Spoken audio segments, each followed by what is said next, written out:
SIP म्हणजे काय? ती कोणी करावी आणि कशी सुरू करावी? नमस्कार मित्रांनो, तुम्हालाही भविष्यात लाखो रुपयाचा फंड तयार करायचा आहे का? पण प्रत्येक महिन्याला फक्त ₹500 किंवा ₹1000 गुंतवून हे शक्य आहे, हे तुम्हाला माहिती आहे का? अनेक लोकांना वाटतं की गुंतवणूक म्हणजे फक्त श्रीमंत लोकांचं काम. पण खरं पाहिलं तर आजच्या काळात अगदी विद्यार्थी, गृहिणी, नोकरी करणारे आणि छोटा व्यवसाय करणारे लोकसुद्धा एस-आय-पीच्या माध्यमातून मोठा फंड तयार करत आहेत. आजच्या या व्हिडिओमध्ये आपण जाणून घेणार आहोत एस-आय-पी म्हणजे नेमकं काय? एस-आय-पी कोणी करावी? एस-आय-पी कशी सुरू करायची? एस-आय-पीचे फायदे आणि जोखीम काय आहेत ते? आणि हो, शेवटी काही महत्त्वाच्या चुका ज्या तुम्ही टाळायलाच हव्यात. म्हणून हा व्हिडिओ तुम्ही शेवटपर्यंत नक्की पहा. चला तर मग व्हिडिओला सुरुवात करूया. एस-आय-पी म्हणजे काय? तर एस-आय-पी म्हणजे सिस्टमॅटिक इन्व्हेस्टमेंट प्लॅन. सोप्या भाषेत सांगायचं झालं तर दर महिन्याला ठराविक रक्कम म्युच्युअल फंडामध्ये नियमितपणे गुंतवण्याची पद्धत म्हणजे एस-आय-पी होय. उदाहरणार्थ, समजा तुम्ही दर महिन्याला ₹1000ची एस-आय-पी सुरू केली तर प्रत्येक महिन्यात तुमच्या बँक खात्यातून आपोआप ₹1000 गुंतवले जातील.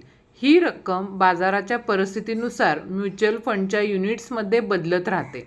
बाजार खाली असेल तर जास्त युनिट्स मिळतात आणि बाजार वर असेल तर कमी युनिट्स मिळतात.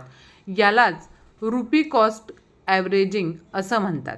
यामुळं दीर्घकाळात चांगला परतावा मिळण्याची शक्यता वाढते. एस-आय-पी कोणी करावी? खरं सांगायचं तर ज्याला भविष्यात आर्थिक सुरक्षितता हवी आहे त्यानं एस-आय-पीचा विचार अवश्य करावा.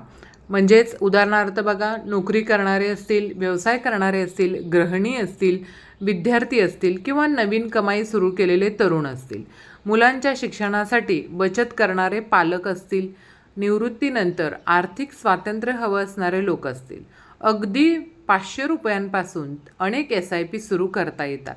महत्त्वाची गोष्ट म्हणजे रक्कम मोठी नसून सातत्य मोठं असतं. एस-आय-पीचे फायदे काय आहेत तुम्हाला माहिती आहे का? तर पहिला फायदा तो म्हणजे शिस्तबद्ध बचत होते. दर महिन्याला आपोआप गुंतवणूक होते. दुसरा फायदा तो म्हणजे कमी रकमेपासून सुरुवात, मोठी रक्कम नसली तरी चालते. तिसरा फायदा तो म्हणजे चक्रवाढीची ताकद.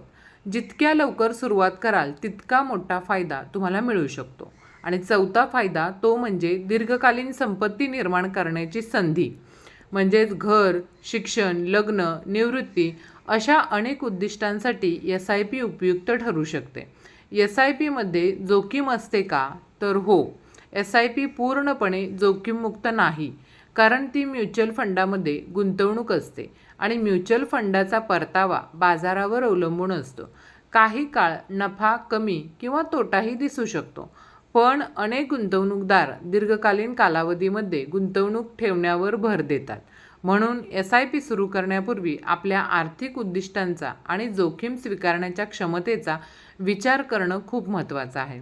एस-आय-पी कशी सुरू करावी? तर पहिली पायरी म्हणजे तुमचं आर्थिक उद्दिष्ट ठरवा. दुसरी ती म्हणजे किती रक्कम दर महिन्याला गुंतवू शकता ते ठरवा. आणि तिसरी ती म्हणजे तुमच्या गरजेनुसार योग्य म्युच्युअल फंड निवडा. आणि चौथी पायरी म्हणजे KYC पूर्ण करा. आणि पाचवी पायरी बँक खाते लिंक करून ऑटो डेबिट सुरू करा आणि मग तुमची एस-आय-पी सुरू होईल. एस-आय-पी करताना या चुका नक्कीच करू नका. पहिली चूक ती म्हणजे बाजार खाली आला म्हणून एस-आय-पी बंद करू नका. दुसरी चूक, दुसऱ्यांच्या सांगण्यावरून गुंतवणूक करू नका. तिसरी चूक, अतिशय कमी कालावधीचा विचार करू नका. एस-आय-पीचा खरा फायदा अनेकदा दीर्घकालीन गुंतवणुकीत दिसून येतो. आणि चौथी चूक ती म्हणजे आपत्कालीन निधी न ठेवता सर्व पैसे एस-आय-पीमध्ये गुंतवू नका. महत्त्वाची सूचना ती म्हणजे एस-आय-पी म्हणजे नफ्याची हमी नाही. म्युच्युअल फंड गुंतवणूक बाजारातील जोखमीच्या अधीन असते. कोणतीही गुंतवणूक करण्यापूर्वी योजनेशी संबंधित सर्व कागदपत्रे काळजीपूर्वक वाचा आणि आवश्यक असल्यास पात्र आर्थिक सल्लागाराचा सल्ला घ्या. शेवटी मित्रांनो, आज आपण एस-आय-पी म्हणजे काय, ती कोणी करावी, कशी सुरू करावी, तिचे फायदे आणि जोखीम याबद्दल सविस्तर माहिती घेतली। जर ही माहिती तुम्हाला उपयुक्त वाटली असेल तर व्हिडिओला एक लाईक नक्की करा। तुमच्या मित्रांसोबत हा व्हिडिओ जास्तीत जास्त शेअर करा आणि अशाच उपयुक्त माहितीपूर्ण व्हिडिओसाठी आपल्या चॅनेलला नक्की सबस्क्राईब करा। पुढच्या व्हिडिओमध्ये आपण जाणून घेऊ 500 रुपयांची SIP 20 वर्ष केली तर किती मोठा फंड तयार होऊ शकतो। तोपर्यंत धन्यवाद, भेटूया पुढील व्हिडिओमध्ये।